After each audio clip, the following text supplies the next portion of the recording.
Okay, we're looking at the Beowulf for the second time, and this time we're going to focus on the three encounters that Beowulf has with three different monsters.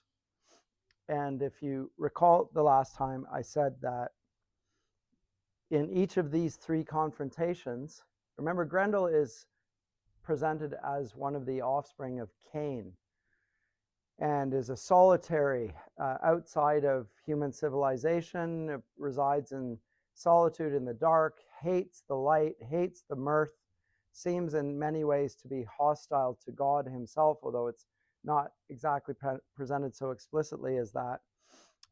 And when the hero Beowulf encounters the three monsters, namely Grendel, Grendel's mother, and the dragon, he's confronting three forms of evil. And they get progressively more evil as he goes along.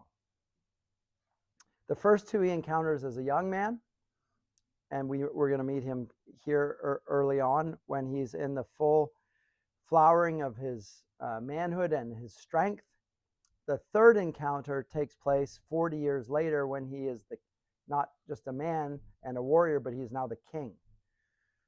And so in that sense, we can compare and contrast Beowulf with Hrothgar, whom we meet here. Remember, here Beowulf's fighting on behalf of Hrothgar, who is more or less trapped in his current situation and has no way out of it until Beowulf comes to his rescue of his kinsman.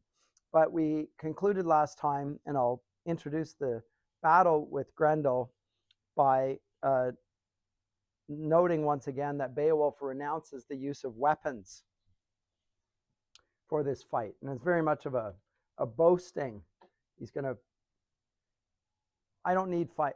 He's got the strength of, we're told he has the strength of 20 in his hands, Beowulf. So there's something superhuman about his strength as well. He's a Samson type figure in that sense. So he renounces his weapons, and when it comes to fighting, I count myself as dangerous any day as Grendel, so it won't be a cutting edge I'll wield to mow him down easily as I might. He has no idea of the arts of war, of shield or sword play, though he does possess a wild strength. No weapons, therefore, for either this night. Unarmed he shall face me, and if face me he dares, and may the divine Lord in his wisdom grant the glory of victory to whichever side he sees fit. Now, you could even see this as a David and Goliath, although I think Samson's a fitter analogy because of the heroic strength of Beowulf. But we do have a monster, and what we do in both cases, we see a man who trusts in God. And so that's the way it is a test of strength. But what distinguishes Beowulf for the Beowulf poet is that he believes that God will grant the victory to whomever he pleases. And Beowulf is happy with that outcome. So even though he's a pagan, he seems to have faith in God. And that is how the Beowulf poet decides to portray it. So, and the way this works, Beowulf and his men lie down in the Hurot, remember that's the name of the great hall, and they wait for Grendel to attack. And they knew too well the way it was before, how often the Danes had fallen prey to death in the mead hall. But, says the poet, the Lord was weaving a victory on his war loom for the weather yats. It's already given away. In the same way, when they first built Hurot, the poet interjects that it's destined for a barbarous burning. As soon as it mentions Hurot, here, even before the action's taken place, the outcome is being foreshadowed, and the cause of the victory is being assigned not to Beowulf, but to the Lord. Okay, so we see divine intervention in that sense. Through the strength of one, they all prevailed. They would crush their enemy and come through in triumph and gladness. The truth is clear. Almighty God rules over mankind and always has. That's the poet's conviction. All Beowulf utters is that it'll be a test of strength, and let God decide the outcome. It's very medieval in that sense. The medieval contests of chivalry believe that the most virtuous man wins the fight. The one who has God on his side is the one who fights in a battle of like the jousting and so forth. It's not the strongest, it's not the fastest. The victory goes to the one whom God favors, and God favors those who are righteous and holy in their character. That's not being said of Beowulf here. No such thing being said. But he believes in God and trusts in him. So out of the night, here's the battle then. Out of the night came the shadow stalker, stealthy and swift. Note that how the language echoes that of the Lord of the Rings, the shadow, the nine, the company of the nine, represented as shadowy figures. Stealthy and swift, the hall guards were slack asleep at their posts, all except one. It was widely understood that as long as God disallowed it, the fiend could not bear them to his shadow born. One man, however, was in fighting mood, awake and on edge, spoiling for action. In off the moors, down the mist bands, God-cursed Grendel came greedily loping. But note, even in the previous passage, it talks about God restraining evil. There was a limit to what Grendel could do, even though Grendel was, for 12 years, there was no one that opposed him. Grendel still was restrained from doing everything that Grendel could do. So God was already still protecting the Hrothgar and the Danes. There was a limit on that, and it was God that was preventing that from happening. But now comes the solution to the blight, and in the person of Beowulf himself. So in off the moors, down through the mist bands, God-cursed Grendel came greedily loping. The bane of the race of men roamed forth, hunting for a prey in the high hall. Under the cloud murk he moved towards it until it shone above him, a sheer keep of fortified gold. Remember, I called him the king of the golden hall. No such designation here, but Tolkien in the Lord of the Rings talks about Theoden king in the golden hall. I think he's clearly getting it from the description here. But nor was that the first time he had scouted the grounds of Hrothgar's dwelling, though never in his life, before or since, did he find harder fortune or hall defenders. Spurned and joyless. Note the spiritual characteristic of this creature as well. He journeyed on ahead and arrived at the bawn. The iron-braced door turned on its hinge when his hands touched it. Then his rage boiled over. He ripped open the mouth of the building, maddening for blood, pacing the length of the patterned floor with his loathsome tread, while a baleful light, flame more than light, flared from his eyes. Almost like a Balrog. Any Tolkien fans here? The Balrog, the flame, the shadow. He saw many men in the mansion, sleeping a ranked company of kinsmen and warriors quartered together, and his glee was demonic. Picturing the mayhem, before morning he would rip life from limb and devour them, feed on their flesh. But his fate that night was due to change. His days of ravening had come to an end. And then the fight begins. He first of all eats one, and then Beowulf locks on. Venturing closer, his talon was raised to attack Beowulf where he lay on the bed. He was bearing in with open claw when the alert hero's comeback and arm lock forestalled him utterly. So he grabs the arm and he wrenches it behind his back in an arm lock. You know what arm lock is? You ever do wrestling? Anyway, you get an arm lock, you can't. The captain of evil discovered himself in a hand grip harder than anything he had ever encountered in any man on the face of the earth. Every bone in his body quailed and recoiled, but he could not escape. He was desperate to flee to his den and hide with the devil's litter, for in all his days he had never been clamped or cornered like this. Then Hugelax's trusty retainer recalled his bedtime speech, sprang to his feet, and got a firm hold. Fingers were bursting, the monster backtracking, the man overpowering. The dread of the land was desperate to escape, to make a roundabout road and flee to his lair in the fens. The latching power in his fingers weakened. It was the worst trip the terror-monger had taken to Heorot. And now the timbers trembled and sang a hall session that harrowed every Dane inside the stockade. Stumbling in fury, the two contenders crashed through the building. The hall clattered and hammered, but somehow survived the onslaught and kept standing. You can see the two of them going around, crashing through all the benches and throwing themselves against the walls as this epic clash. A sturdy frame braced with the best of blacksmiths were inside and out. And the story goes that as the pair struggled, mead benches were smashed and sprung off the floor. They had been screwed, riveted into the floor before that, and they were literally ripped out of the wood. Before then, no shielding elder could believe there was any power or person on earth capable of wrecking their horn-rigged hall, unlessing the burning embrace of a fire engulf it in flame. Then an extraordinary wail arose, and bewildering fear came over the Danes. Everyone felt it, who had heard that cry as it echoed off the wall. A God-cursed scream and strain of catastrophe, the howl of the loser, the lament of the hell serf keening his wound. He was overwhelmed, manacled tight by the man who of all men was foremost and strongest in the days of his life.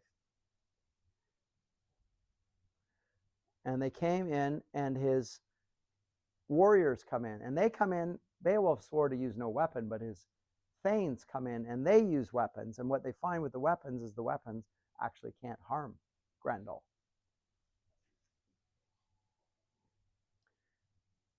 Best they could with their ancestral blades. Stalwart in action, they kept striking out on every side, seeking to cut straight to the soul. When they joined the struggle, there was something they could not have known at that time, that no blade on earth, no blacksmith's art could ever damage their demon opponent. He had conjured the harm from the cutting edge of every weapon. But his going away out of this world and the days of his life would be agony to him, and his alien spirit would travel into the fiend's keeping. So this is a further aspect of Grendel. It's not just that he's a force of terrific strength, physical strength. He has a supernatural spell that he's cast upon himself to prevent blades from harming him. So there's something demonic about him. Supernaturally evil is the way it's portrayed. And the fact that Beowulf has chosen to fight him hand to hand, which he had no knowledge of this fact, proves to also be providential, because had he sought to slay him with a blade, he would not have succeeded. And the fact that he's chosen to fight him hand to hand is the means by which he will defeat Grendel. But again, he did not know, but God foresaw it and ordained that it be so. So there's providential action in all of this. Then he, who had harrowed the hearts of men with pain and affliction in former times, and had given offense also to God, found that his bodily powers failed him. Hugelaic's kinsman kept him helplessly locked in a hand grip. As long as either lived, he was hateful to the other. The monster's whole body was in pain. A tremendous wound appeared on his shoulder. Why? Because Beowulf rips his arm right off his shoulder. He rips it to the point where it pops, and then he yanks it off. Sinews split and the bone lappings burst.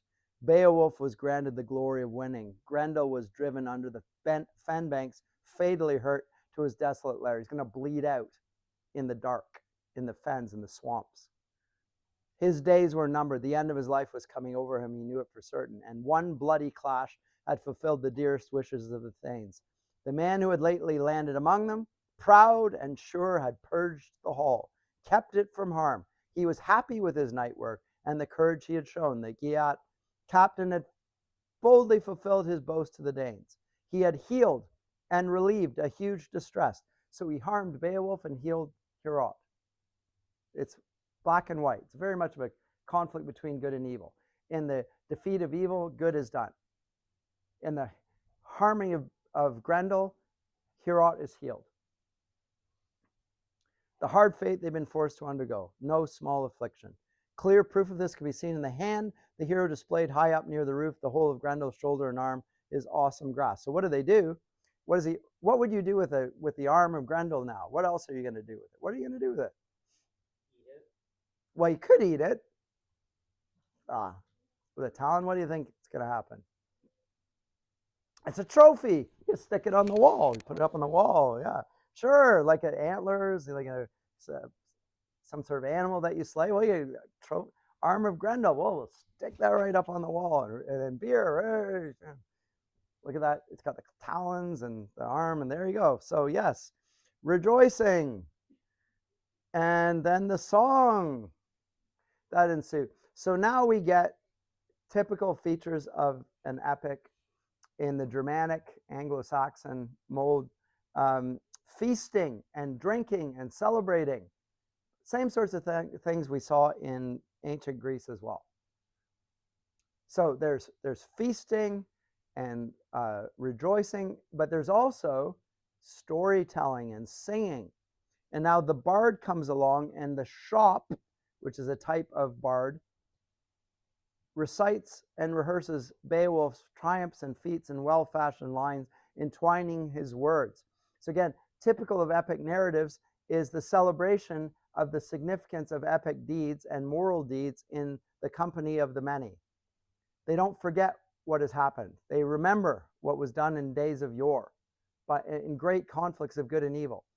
Also characteristic of the biblical storyline. Think of the Shema. Deuteronomy 6, Hear, O Israel, the Lord your God is one. You shall love the Lord your God with all your heart, soul, mind, and strength, and you're to teach it to your children. Why? Because one day they will be away from the land of Egypt, and they'll forget what happened here. So remind them what happened, and the fact that their Lord is a savior, a deliverer. You have to keep on teaching that and present it in song. It's there in the Psalms and elsewhere. You have to remember these things. We sing songs not just to express our feelings, but to remember what God has done. Necessary. It's part of teaching. It's part of remembering the character of those who went before us. Very important in a culture that the God's deeds are remembered and celebrated. Otherwise, people forget. I'll say this to you, if you're Christians, God has no children per se. He has no direct, or rather, he has no grandchildren. If your parents are Christians, that doesn't mean that you are. You have to make God your God. He has to be your Lord and Savior, not just your parents. You grew up in a Christian home, so what? So he has no grandchildren. Second thing, however, is that all of his children are adopted into his family. And the numbers that can be adopted in are as many as God wills. And you don't know if the person you're speaking to is one, but he knows, and you're there to present that and the significance of that, and reminding yourself that you were once a slave in the land of Egypt yourself, and you've been delivered from bondage. Now you live in freedom. So go and tell. Same thing's happening here. And we get the story not just of Beowulf, but ancient heroes. Now we hear of Siegmund, the dragon slayer. Now this is rather interesting,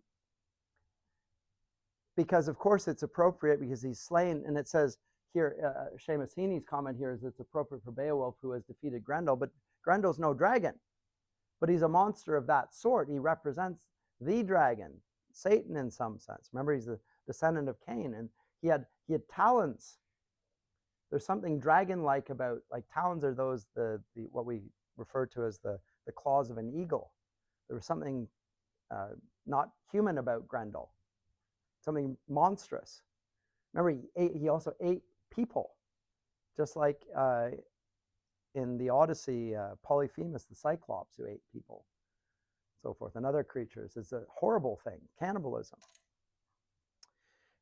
So but the bard told what he'd heard, repeated in songs about Siegmund's exploits, all of those many feats and marvels, the struggles and wanderings of Wales' son, things unknown to anyone except Fitala, feuds and foul doings confided by uncle to nephew when he felt the urge to speak of them. Always they'd been partners in the fight, friends in need. They killed giants. Their conquering swords had brought them down. and we will see remnants of those fights in the swords that we will find here. Among other things, when we go down to meet Grendel's mother, we will find that there's a giant sword that has been used to slay a giant in the past, in days of yore. Really interesting. As if giants once walked the earth and were the opponents of man as well. Anyway, so I'll skip over the song as much as I would like to. But note there is comparisons of past heroes with Beowulf as in the long line of heroes. I happen to think that it's an important thing to do, to recount the deeds of those who went before us. And this is characteristic of the biblical faith, by the way. In the Bible, and I will say that this is unlike in other religions, the Bible sees history as the venue of God's providence. God not only created all things, he continues to work in the lives of men and women for his glory. And so the account of his work is also the account of his work in and amongst his people. So Christian history matters. You know, it's not just our generation, it's the human race. God has been involved in human history decisively at Calvary, 2025. At year zero, there was a decisive intervention in human history when not only God became man, but he defeated death on the cross, right? Took our sins upon his shoulders. So human history matters. And note that our calendars are calibrated in accordance with that event. It's the year 2025. AD, what's that mean? Anno Domini, the year of our Lord. You can call it the common year if you want. I don't care. It's still the same year. It's a decisive historical point. Christians care about history because God cares about people in history, because we bear his image. History matters. So this is really important in terms of living your lives, because there's a lot of despair and meaningless in people's lives right now. That's the world's perspective. They're full of despair. They don't have any meaning for history, but God does. And you do then. So this is interesting. Yes, and then I'll go here. Yes.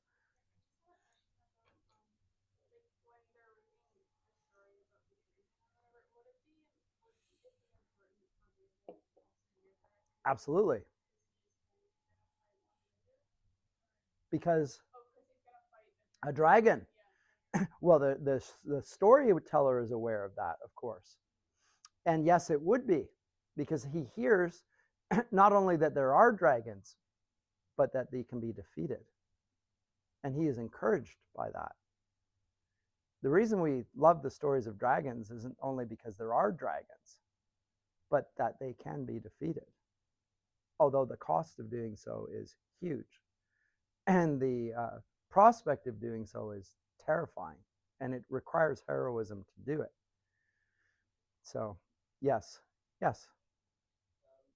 I don't know if I'm like reaching here, but do you think that the author is kind of comparing Beowulf to Jesus, and the fact that he's the only one that can defeat people, like the way that Jesus did? Well, he's certainly not doing it explicitly, is he? Right? There's no is Beowulf a Christ figure or an anticipation of it, or some. I don't think you're stretching in one sense, because again, if you read through the lens of Revelation 13, we have the dragon and the child and the woman, and the dragon and the child that is threatened to be consumed by the dragon is probably Christ, and the woman is Mary, or the church, depending on how you want to read it. So it's a very apocalyptic imagery, but you could see this encounter between a man and a dragon as an anticipation of that idea of the great battle of all battles between God and Satan that's announced back in Genesis 3, right? When Eve has committed original sin, and there's an enmity pronounced between the woman and Satan and her seed, and your seed will he will bruise your what? heel, and you will crush his head. The seed will. Seed's a reference to Christ. So the offspring of the woman will do this. So I don't think it is a stretch in the sense that the author doesn't expressly invite the comparison, but he alludes to it. Allusion, I think you're not wrong in seeing that. It's there for sure. I see it at any rate. And we probably should be reading it in that light. Yes. And in fact, that's why this, St. George is fighting against the dragon. It's a part of that whole story of the conflict between good and evil as well. So King Hermod remembered, and Hrothgar gives thanks for Beowulf. And so let's look at his thanks first and foremost. So it's battle one still. This is Grendel. We'll come to Grendel's mother in a second. So first and foremost, line 927, let the Almighty Father be thanked for this sight. I suffered a long harrowing by Grendel, but the heavenly shepherd can work his wonders always and everywhere. Not long since, it seemed I would never be granted the slightest solace or relief from any of my burdens. The best of houses glittered and reeked and ran with blood. This one worry outweighed all others, a constant distress to counselors entrusted with defending the people's forts from assault by monsters and demons. But now a man, with the Lord's assistance, has accomplished something none of us could manage before now for all our efforts. Whoever she was who brought forth this flower of manhood, if she is still alive, that woman can say that in her labor the Lord of ages bestowed a grace on her. So now, Beowulf. So can you see the echoes of Mary and Jesus? And of course you can. Sure, it's there.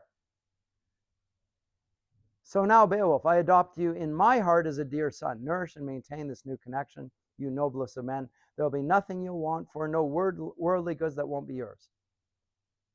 May the God of ages continue to keep and requite you well. And then Beowulf spoke in response, telling of his own battle.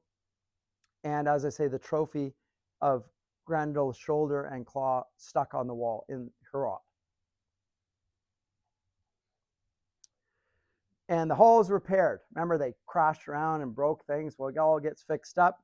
And no sooner does, and there's a victory feast, and Beowulf given victory gifts. And then the minstrel comes in again and tells another story. And the story is not without its significance, but I'm not going to spend much time on this. There is a mention of a figure by the name of Hengist. Hengist, by the way, is a genuine historical figure from the, I believe, from the Angles in the 5th century. Means horse as well in Anglo-Saxon, but it's a man who came from the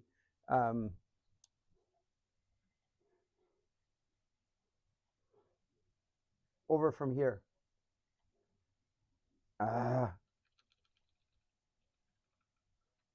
That's a mistake. There you go. The Angles, he comes from over here, and in the 5th century, Hengist came at the behest and to fight against the Britons. So there's a mention of a historical figures and the Frisians and all sorts of Anglo-Saxon history here. The Utes, the Danes homesick, it's been exile, spring comes. So lots of story here. And the poem is over. The poet had performed, a pleasant murmur started on the bench as stewards did the rounds with wine in splendid jugs. And Weal'theow came to sit in her golden crown between two good men, uncle and nephew, each of whom still trusted the other, and the forthright Unferth, admired by all for his mind and courage, under a cloud for killing his brothers, reclined near the king. The queen spoke, enjoy your drink. And they sit down, the gifts are presented, including a torque. Now a torque it's not a necklace, but it's something you wear around your neck, a golden ring of sorts. And he will present that to Hugelac. And it's bedtime. And lo and behold, while they're asleep, round two. Round two of the epic fight. And now we will meet this one, Grendel's mother. I'm not going to do it in the overview because it'll go back to the beginning as well. So Grendel's mother comes along. The difference between Grendel as a matter of evil and his mother is that Grendel's mother has a legitimate grievance. Her son has been killed. And so so her kindred has been slain. She's enraged by this. This makes her more angry, and yet because her son was only a doer of evil, and she, the mother of Grendel, is also a doer of evil, the degree in which she will descend is yet deeper than his. So she's a more pernicious form of evil. It's a blood feud. It will not end. And she comes shortly thereafter. Beowulf is still present in Heorot. And one paid dearly for his knight's ease, as happened to them often, ever since Grendel occupied the Gold Hall, committing evil until the end came, death after his crimes. Then it became clear, obvious to everyone once the fight was over, that an avenger lurked and was still alive, grimly biding time. Grendel's mother, monstrous hell bride, brooded on her wrongs. She had been forced down into fearful waters, the cold depths, after Cain had killed his father's son, felled his own brother with a sword. Branded an outlaw, marked by having murdered, he moved into the wilds, shunned company and joy, and from Cain there sprang misbegotten spirits. Among them Grendel, banished and accursed. So this is the origin of all sorts of evil beings. And Grendel is only one of them.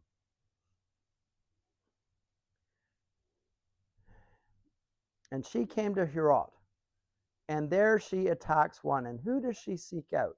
Her onslaught was less only by as much as an Amazon warrior's strength is less than an armed man's when the hefted sword, its hammered edge and gleaming blade slathered in blood, raises the sturdy boar ridge off a helmet. But she is fearsome and motivated by avenging her son and his death. Remember, in the Anglo-Saxon code, if you take a man's life, you owe Weergeld, money, you have to compensate. So she's lost something, but her compensation will be far greater. She's not looking for an eye for an eye. She's looking for mass slaughter. And who does she decide to go after? Hugelax's most beloved friend. Very targeted. I'm not just killing anyone. I'm killing your most loyal and your best friend. I'm taking the king's right-hand man. You took my son. I'm going after this guy. It's very targeted. It's pernicious. It's intentional. Going after the royal party directly. To Hrothgar, this man was the most beloved of the friends he trusted between the two seas. She had done away with a great warrior, ambushed him at rest. Beowulf was elsewhere. Earlier, after the award of the treasure, the yacht had been given another lodging. There was uproar in Heorot. She had snatched their trophy. Grendel's bloodied hand, this was another thing, takes their trophy away. It was a fresh blow to the afflicted bond. The bargain was hard, both parties having to pay with the lives of friends. And the old lord, the gray-haired warrior, was heart-sore and weary. What a great word that is, heart-sore. When he heard the news, his highest place advisor, his dearest companion, was dead and gone. Beowulf was quickly brought to the chamber. The winner of fights, the arch warrior, came first footing in with his fellow troops to where the king and his wisdom awaited, still wondering whether Almighty God would ever turn the tide of his misfortunes. Of course, Grendel's been defeated, and yet it begins. It's not stopping. The poor old man. And then Hrothgar, the shielding's helmet, spoke. Rest? What is rest? Sorrow has returned. Alas, for the Danes. Eshere is dead. He was Ermenlaf's elder brother and a soulmate to me, a true mentor. My right-hand man when the ranks clashed and our boar crest had to take a battering in the line of action. Eshere was everything the world admires in a wise man and a friend. Then this roaming killer came in a fury and slaughtered him in Heorot. Where she is hiding, glutting on the corpse and glorying in her escape, I cannot tell. She has taken up the feud because of last night, when you killed Grendel, wrestled and racked him in ruinous combat, since for too long he had terrorized us with his depredations. He died in battle, paid with his life, and now this powerful other one arrives, this force for evil, driven to avenge her kinsman's death. Or so it seems to thanes in their grief, in the anguish every thane endures at the loss of a ring giver. Now that the hand that bestowed so richly has been stilled in death. And now they get the story and the tales about monsters. So a lot of this is embedded in what we would call supernatural. And Tolkien comments on this a great deal in his discussions of monsters and critics and the legends that come with fantasy, literature, etc. And argues that this is a great tale. This is not just the story of an ancient story. It's this story of a primeval conflict between good and evil. That's very much in the English-speaking register. And I'll skip over that and talk about where the monsters reside. Where do they reside? In the haunted mare, the haunted sea, under the dark waters. A few miles from here, a frost-stiffened wood waits and keeps watch. Above a mere, the overhanging bank is a maze of tree roots mirrored in its surface. At night there, something uncanny happens. The water burns, and the mere bottom has never been sounded by the sons of men. On its bank, the heather stepper halts. The hart, in flight from pursuing hounds, will turn to face them with firm-set horns and die in the wood rather than dive beneath its surface. So this is a enchanted lake, enchanted by evil. This is an evil place. It's where evil dwells. That is no good place. When the wind blows up and stormy weather makes clouds scud and the skies weep, out of its depths a dirty surge is pitched towards the heavens. Now help depends again on you and you alone. The gap of danger where the demon waits is still unknown to you. Seek it if you dare. I will compensate you for settling the feud as I did last time with lavish wealth, coffers of coiled gold if you come back. And Beowulf accepts the challenge, leads an expedition. Before he does so, and moves towards the task at hand, he arms himself. Got ready, line 1441, donned his war gear, indifferent to death, like before. His mighty, hand-forged, fine-webbed mail would soon meet with the menace underwater. It would keep the bone cage of his body safe. No enemy's clasp could crush him in it. No vicious armlock choke his life out. To guard his head, he had a glittering helmet that was due to be muddied on the mere bottom and blurred in the upswirl. It was of beaten gold. Princely headgear, hooped and hasped by a weaponsmith who had worked wonders in days gone by and adorned it with boar shapes. Since then it had resisted every sword.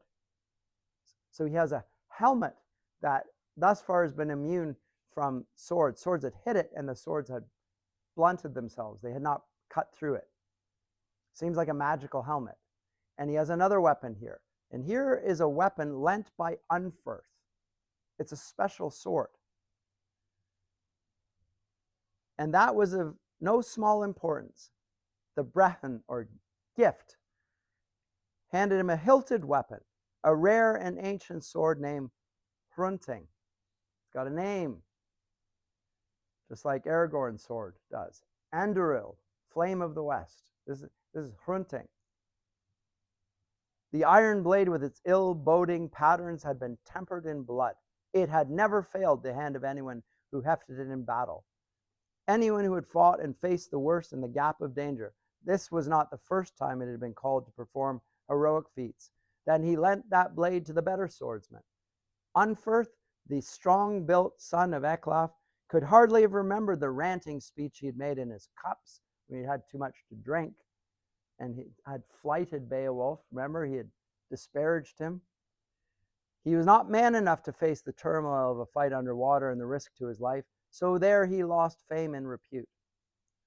It was different for the other, rigged out in his gear, ready to do battle, and Beowulf accepts the sword, and off he goes. And as he dives down into the deep, dark water, he is captured by Grendel's mother. She sensed a human observing her outlandish lair from above, so she lunged and clutched and managed to catch him in her brutal grip. But his body, for all that, remained unscathed. The mesh of the chainmail saved him on the outside. Her savage talons, note that she also has talons, claws like an eagle, failed to rip the web of his war shirt. Then once she touched bottom, that wolfish swimmer carried the ring-mailed prince to her court, so that for all his courage he could never use the weapons he carried. And a bewildering horde came at him from the depths, droves of sea beasts who attacked with tusks and tore at his chainmail in a ghastly onslaught. So it's a hellish assault. It's not just Grendel's mother, but all sorts of sea beasts. It's a demonic assault on this man. The gallant man could see he had entered some hellish turnhole, and yet the water did not work against him because the hall roofing held off the force of the current. There he saw firelight, a gleam, and a flare-up, a glimmer of brightness, and he brings his sword down on, singing on her head, 1522. But he soon found his battle torch extinguished. The shining blade refused to bite. First time Hrunting fails. It spared her and failed the man in his need. It had gone through many hand-to-hand fights. It had hewed the armor and helmets of the doomed. But here at last the fabulous affairs of that heirloom failed. Note that the oldest swords are the best swords. So this is really interesting about the Anglo-Saxon epic. And I actually even see it in the Greek period. There's a reference to ages past that were superior to the ones in which we live, where the men were better. The weapons were better. The men were better. They were more virtuous. We live in an age where the virtue of men has faded. Note that that's the way that Tolkien presents it in The Lord of the Rings as well, right? So here we live in dark days when men are not what they once were. They're weaker, they're less valorous, and we need a leader. Where is that leader to be found? It's to be found, in the case of Aragorn, amongst wanderers, just waiting, abiding his time. Same sort of thing, narrative here. but the sword fails him. Hugelax's kinsman kept thinking about his name and fame. Why? You just heard the songs, the stories of heroism, when all hope was lost. It was not lost. So he's steeled not by his armor, but by his valor, which has been awakened by all of the tales of heroes that he's just heard sung. He never lost heart. Then in a fury, he flung his sword away. The keen inlaid worm-looped patterned steel was hurled to the ground. He would have to rely on the might of his arm. So must a man do who intends to gain enduring glory in combat. Life doesn't cost him a thought. Then the prince, well, of course he's going to win, because he beat Grendel with his bare arms, right? Bare hands. Well, then Grendel's mom, sure, all right. Round 2, mano a mano. He gripped her shoulder and laid about him in a battle frenzy. He pitched his killer opponent to the floor. But she rose quickly and retaliated, grappled him tightly in her grim embrace. The sure-footed fighter felt daunted. The strongest of warriors stumbled and fell. So she pounced upon him and pulled out a broad, whetted knife. Now she would avenge her only child. But the mesh of chainmail on Beowulf's shoulder shielded his life. Turn this edge and tip of the blade. The son of Ectheo surely would have perished had the Geats lost their warrior under the wide earth, had the strong links and locks of his war gear not helped to save him. Holy God decided the victory. It was easy for the Lord, the ruler of heaven, to redress the balance once Beowulf got back up to his feet. Note the divine intervention. Then he saw a blade that boded well, a sword in her armory, an ancient heirloom from the days of the giants, an ideal weapon, one that any warrior would envy, but so huge and heavy of itself, only Beowulf could wield it in a battle. It's like Goliath's weapon. It's this giant sword. Only Beowulf among men could possibly have lifted it. So the shielding's hero, hard-pressed and enraged, took a firm hold of the hilt and swung the blade in an arc, a resolute blow that bit deep into her neck bone and severed it entirely. Toppling the doomed house of her flesh, she fell to the floor. The sword dripped blood. The swordsman was elated. He beheads her. What happens as a result of this? Trophy. Okay, so grab the arm, grab the head up, and where do they go? Where do you think they go? Right on Heorot in the wall. Yay. Okay, so then we go back. And meanwhile, the sword, the 9th hour of the day arrived. Now, this is really interesting, actually. If you consider scriptural accounts of going down into the earth, you talked about the Christological way in which you could read this. You could read this even as a descending to the dead and arising on the. What happens at the 9th hour on the day of Good Friday? Death. Dark. I don't know. Jesus dies. The 9th hour. Pitch black. The 9th hour of the day arrived. The brave shieldings abandoned the cliff top. The king went home, but sick at heart, staring at the mirror. The strangers held on. They wished without hope to behold their lord Beowulf himself. But he's been down for a long time. He's not coming back up, they think. Meanwhile, the sword began to wilt into gory icicles, to slather and thaw. It was a wonderful thing the way it all melted as ice melts when the Father eases the fetters off the frost and unravels the war ropes. He who wields power over time and tide, he is the true Lord. The yacht captain saw treasure in abundance, but carried no spoils from those quarters, except for the head and the inlaid hilt embossed with jewels. So what happens to the sword with which he just chopped off Grendel's mother's head? It disintegrates like the Morgul blade. It's gone. Can't, just drops at the hilt.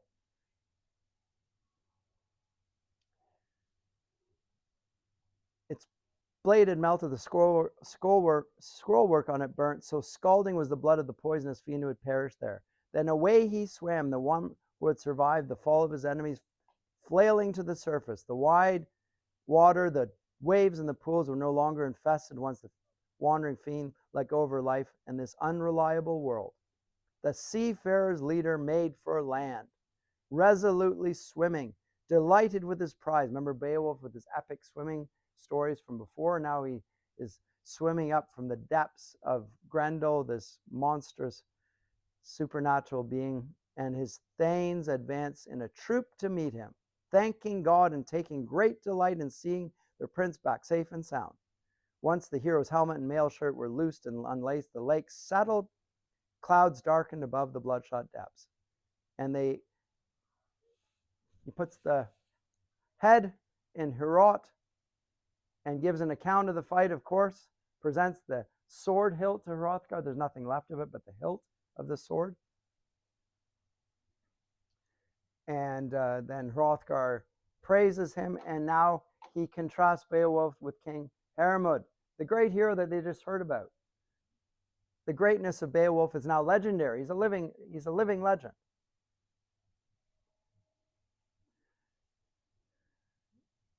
And now there's a really interesting discourse about the dangers of power. This is really, really interesting because we've just seen the dangers of evil, but there's another menace to having power. This is from the perspective of the wise old king. Hrothgar is the idealization of the king. Beowulf is the idealization of the warrior. What does he say?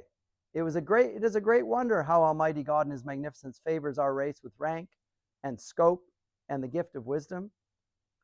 His sway is wide. Sometimes he allows the mind of a man of distinguished birth to follow its bent, grants him fulfillment and felicity on earth, and forts to command in his own country. He permits him to lord it in many lands until the man in his unthinkingness forgets that it will ever end for him. He indulges his desires. This is the account of kings that's given in the Old Testament, by the way. When men become wealthy, they forget their Lord. And they start to think they deserve what they have, and they've earned it, etc., from all the praise that they get. Illness and old age mean nothing to him. His mind is untroubled by envy or malice or the thoughts of his enemies with their hate-horned swords. The whole world conforms to his will. He is kept from the worst until an element of overweening enters him and takes hold, while the soul's guard its sentry drowses, grown too distracted. Overweening, pride arises. A battle between good and evil that never ends. Because when the evil is defeated, it's not defeated, because the menace lurks, and because the reason it lurks is because we are evil. A killer stalks him, an archer who draws a deadly bow, and then the man is hit in the heart. The arrow flies beneath his defenses. The devious promptings of the demon start. His old possessions seem paltry to him now. He covets and resents, dishonors custom, and bestows no gold. And because of good things and the heavenly powers gave him in the past, he ignores the shape of things to come. Then finally the end arrives when the body he was lent collapses and falls, prey to its death. Ancestral possessions and the goods he hoarded are inherited by another who lets them go with a liberal hand. So this is how the men and the corruption of original sin taints and causes the fall of even good men. Same account that Tolkien tells in The Lord of the Rings, right? If you read The Lord of the Rings. Same idea. And he's exhorted then by the wise king to be mindful of his life. Don't be unwise.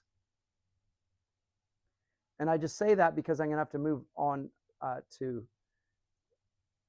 even though as important as it is, to the third battle.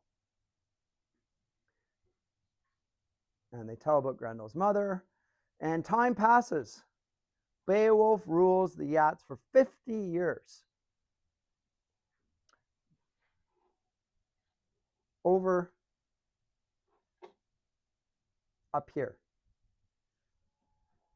in southwest or western Sweden. He is the king there. And then the third battle commences. A dragon awakes. Same sort of instance as is mentioned in The Hobbit. A thief blunders into a cave and takes a goblet of gold. He finds that he's poor. He's forced in his poverty to extremes. He digs into the earth. He comes across a dragon's hoard by chance. Evil is awakened in the process. He ruled it well for 50 winters, grew old and wise as warden of the land, until one began to dominate the dark. A dragon on the prowl from the steep vaults of a stone-roofed barrow, where he guarded a hoard. There was a hidden passage unknown to men, but someone managed to enter it and interfere with the heathen trove. He had handled and removed a gem-studded goblet. It gained him nothing. Though with a thief's wiles he had outwitted the sleeping dragon, that drove him into rage, as the people of that country would soon discover. So, not through witchcraft, not through deliberate malice, but just by accident, a man stumbles across and evil is awoken. And again, this is an account of the evil nature of the world. The battle between good and evil is an enduring one. It's a timeless conflict. That's the way the Beowulf poet presents it, at any rate. And the intruder who had broached the dragon's treasure and moved him to wrath had never meant to.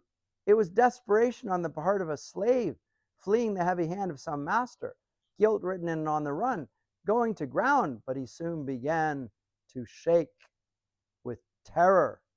In shock, the wretch panicked and ran away with the precious metalwork. Like that, with the precious metalwork. There were many other heirlooms heaped inside the earth house, because long ago, with deliberate care, somebody now forgotten had buried the riches of a high-born race in this ancient cache. Yes? Are they alluding to elves as an ancient race? It's not clear. Someone forgotten. Remember, the poem began with the celebration of a rich king. His body is put into a boat. Riches are piled upon him, and they push the boat out. The boat lands somewhere. Somebody is eventually going to come across great wealth, almost by accident, except nothing's accidental. There's always a providential purpose in things here, but we have no idea how this came about. But evil and good are brought into this conflict that seems accidental and yet is providential. That's the way in which the Beowulf author presents it. So it's a high-born race and an ancient cache, and death had come and taken them all in times gone by, and the only one left to tell their tale, the last of their line, could look forward to nothing but the same fate for himself. He foresaw that his joy in the treasure would be brief. A newly constructed barrow stood waiting, a grave site. On a wide headland close to the waves, its entryway secured, and into it the keeper of the hoard had carried all the goods and golden ware worth preserving. His words were few. Now, earth, hold what earls once held, and heroes can no more. It was mine from you first by honorable men. My own people have been ruined in war. One by one they went down to death, looked their last on sweet life in the hall. I am left with nobody to bear a sword or burnish plated goblets, put a sheen on the cup. The companies have departed. The hard helmet hasped with gold will be stripped of its hoops, and the helmet shiner who would polish the metal of the war mask sleeps. The coat of mail that came through all fights, through shield collapse and cut of sword, decays with the wearer. How did we come to this point where the race of men so glorious is now facing extinction? So it's very much of a doom. You can fight against evil and you can defeat evil, but evil keeps on coming. Nor may webbed mail range far and wide on the warlord's back beneath his muster troops. No trembling harp, no tuned timbre, no tumbling hawk swerving through the hall, no swift horse pawing through the courtyard. Pillage and slaughter have emptied the earth of entire peoples. And so he mourned as he moved about the world, deserted and alone, lamenting his unhappiness day and night until death's flood brimmed up in his heart. And the dragon sits there and guards the treasure. And people are terrified of the dragon. And for 3 centuries, the scourge of the people had stood guard on that stoutly protected underground treasury until the intruder unleashed its fury. He hurried to his lord with the gold-plated cup and made his plea to be reinstated. So here's a man who's lost his place. He's trying to buy it back with a gift, but the gift is the gift of a thief. And the one who receives the gift is complicit in the crime. Not that it's any crime. What's the crime? He found gold underground from a dragon. What does the dragon think about this? I said that the dragon is more evil than Grendel and Grendel's mother. How come? What makes the dragon so horrid? Because the dragon is seen as a force of nature. It's almost a force of evil, pure evil. It's Yeah, almost, yeah, yeah. there's no, it's not seeking justice or anything like that. It wants to consume everything. Yeah, what I'm saying is that it's destroying for the sake of destruction. It is evil for the sake of evil. Yeah. So it's an extension of evil. It's a more brutal form. I mean, accounts of dragons occur in every culture, which is really interesting from a anthropological point of view. There's all sorts of accounts of dragons throughout cultures all over the world, which makes me think, one, that there are probably beasts that were once dragon-like, dinosaurs, something like that, and also there's an association of a common story of evil associated with this encounter, which probably comes from the Genesis story. That's a bigger, broader topic, but at any rate. But the wretched man had his request for reinstatement granted, and his master gazed on that fine from the past for the first time. And the dragon who loses one little piece of gold, one goblet, is beyond, rage beyond all bounds. No limit to the rage of the dragon. She will burn everything and everyone. She wants to annihilate everything. It's not a blood feud. It's not you've lost a kinsman. It's not an eye for an eye. It's you took my eye, I'm going to take everything, burn it all to the ground. Yes. Isn't that kind of the same as Grendel? Because it seemed like he was just randomly. His was random, and it's sort of personal, and it was a little bit petty, and it was motivated by evil, but it wasn't. He didn't want, and it was restrained there as well. We remember that account as well. That was important in that. We're told that God was restraining Grendel from doing everything Grendel would have liked to have done. There's a sense here that evil's progressed and that God's restraining it less as well, even. There's no account of that in here. So there's more of a sense of despair has grown and evil has extended such that it appears that God's almost absent from the scene. That's also one of the signs of a purely evil age, is it appears that God isn't even present. It's darker and darker. People no longer talk about the presence of God in the midst of evil. It's just black. And the horde guardian scorched the ground as he scoured and hunted for the trespass where it troubled his sleep. Hot and savage, he kept circling and circling the outside of the mound. No man appeared in that desert waste, but he worked himself up by imagining battle. Then go back in, he'd go in search of the cup, only to discover signs that someone had stumbled upon the golden treasures. So the guardian of the mound, the horde watcher, waited for the gloaming with fierce impatience. His pent-up fury at the loss of the vessel made him long to hit back and flash out in flames. Oh, by the way, dragons are evil creatures. You cannot tame a dragon. So it's this stupid, it's this, these are nasty, bad-tempered, whatever you can tame. You can't tame a dragon. Dragon is a figure of evil. Not like Dragonheart. No, none of that stuff. This is evil, pure evil. It wants your extinction. You can't bargain with it. It wants, if you're in a conversation with a dragon, the purpose of the conversation is to destroy you. There's no friendship possible. There's no covenant possible. There's nothing. Your annihilation is what the dragon wants. As evil can be. One of the things I deplore in our contemporary culture is that blunting of the evil of evil. If you just saw it from the dragon's side, he's probably, he's suffered a wound and he's really not a bad creature. If you're friendly to him and you treat him well, maybe the dragon will be your friendly dragon. You can tame the dragon. No, you can't. That's not what dragons are like. Dragons are figures of evil. Symbolically otherwise. And to suggest otherwise is partly our age's complicity in blurring the distinctions between good and evil, which is a sign of an evil age. The dragon wreaks havoc on the Yats. And Beowulf was given the bad news, a hard truth. His own home, the best of buildings, had been burnt to a cinder, the throne room of the Yats.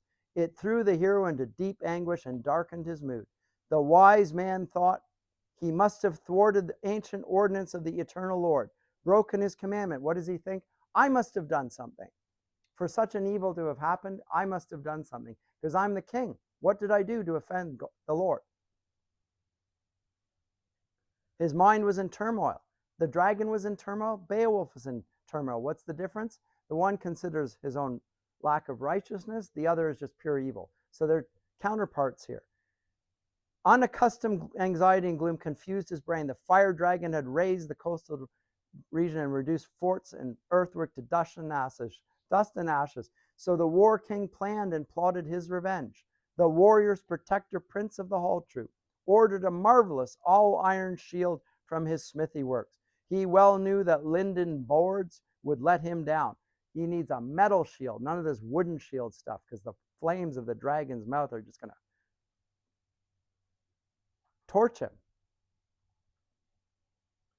And then Hugelac is killed in Friesland. And Hugelac comes forward, or rather, Beowulf inherits the kingship that he once defended as a young man. So now he's the king of the Yats, as well as here down in the land of the Danes.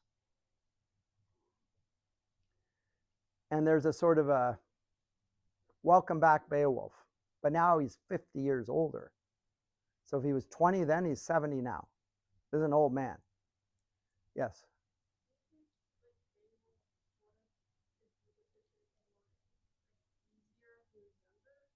Who knows? Yeah, I don't know. Speculation. Would he have beaten him more likely when he's younger? There's something.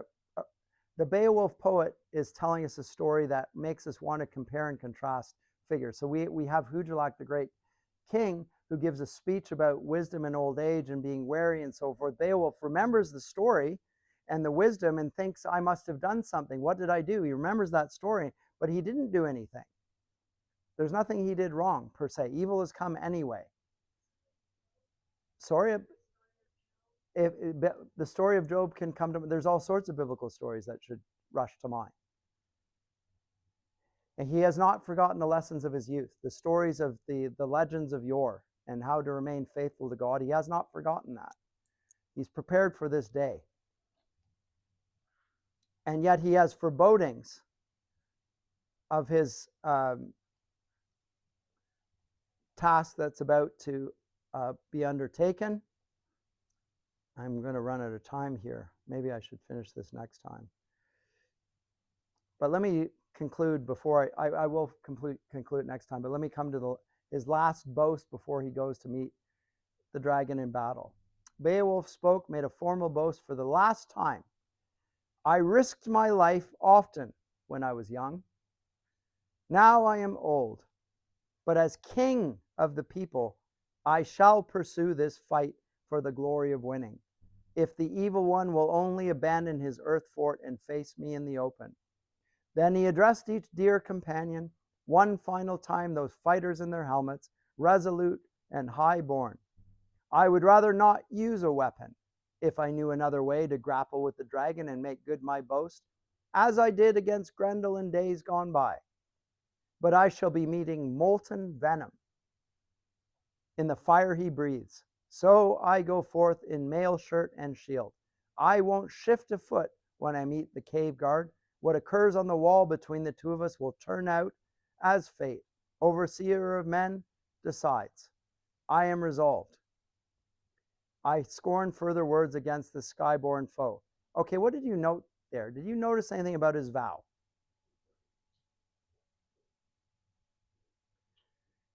Earlier, he's referring to the Lord, the Almighty One, the Savior, whatever. What does he refer to now? No. Fate. Thank you. Chance. Seems to have lost, he's actually lost his way a little bit. It's gonna be like before. Yeah, but we notice a change in Beowulf. Something's happened to Beowulf. He hasn't just got older. He leaves it to fate. I am resolved, I scorn further words against this sky-born foe. But note, between us will turn out as fate decides. Well, fate is a pagan. Now he speaks like a pagan. Early on, he didn't speak like a pagan. He referred to God, the Almighty, etc. Now he speaks truly like a pagan as he goes into his last battle.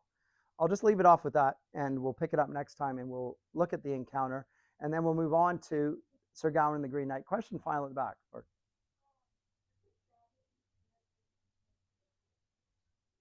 The dragon is a reflection of Beowulf himself. Why?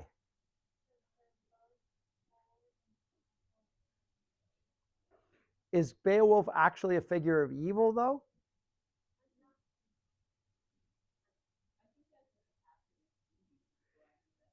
So that I like the reading because you can see something. It's the same thing that we observed, like, and the analogy is probably in the Lord of the Rings. You can see a figure that resists evil, nonetheless is being seduced by the power of evil and becoming less and less able to resist it himself. So there's an external foe, and yet the evil is also working within him. I don't think he's like the dragon, but he is becoming more like the dragon over the course of time. So I don't think it's entirely correct, but I know where it's leaning, and I think there's something there. Yes. Yes. Yes, Boromir would be a great example. There's a little bit of that. Now, he was warned against this. This is the power of evil. It does this. This is what it does to men in their pride. And you will need to resist it. It's read the account of the Old Testament, the saints of old in the Old Testament. What happens to older men? Even great kings. There's a Achilles heel, as it were, that always brings them down, and pride is part of it. And they look at the wealth and so forth. So anyway, good comments. We'll pick it up next time, though, and then we'll move on to Sir Gawain and the Green Knight.